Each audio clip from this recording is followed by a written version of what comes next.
मिक्सरच्या भांड्यामध्ये कारली घालून ही अप्रतिम अशी रेसिपी तुम्ही कधी बनवली आहे का? नसेलच ना बनवली तर लगेचच व्हिडिओ पूर्ण पहा.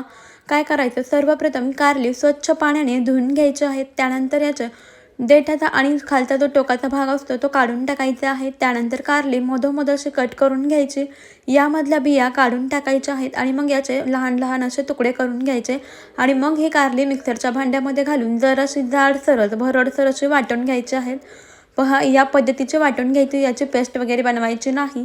वाटून घेतलेली कारली एका प्लेटमध्ये काढून घेऊ. त्यानंतर कढईमध्ये तेल टाकायचं, यामध्ये हिरव्या मिरच्या घालायच्या आहेत.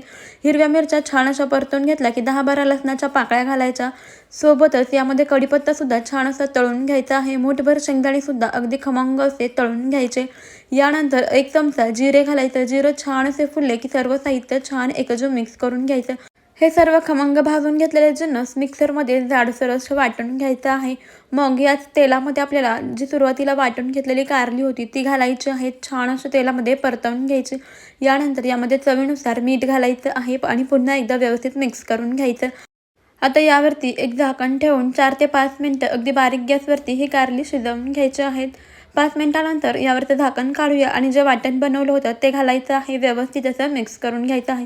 पुन्हा एकदा थोडंसं मीठ घालायचं आणि छान असं मिक्स करून घ्यायचं. यामध्ये थोडासा गूळ घालायचा, म्हणजे आपल्या रेसिपीला खूप छान अशी चव येते. मस्त मिक्स करून घ्यायचं, एकाच मिनिटभर परतून घ्यायचं. मस्त आपली अप्रतिम अशी ही कारल्याची रेसिपी तयार झालेली आहे. कारल्याचा ठेचा किंवा चटणी म्हणू शकता. अगदी 2 ते 3 दिवस आरामशीर टिकते. यावरती बारीक चिरून घेतलेली कोथिंबीर घालायची आहे. रेसिपी आवडली असल्यास लाईक, शेअर आणि सबस्क्राईब नक्की करा. Bye bye.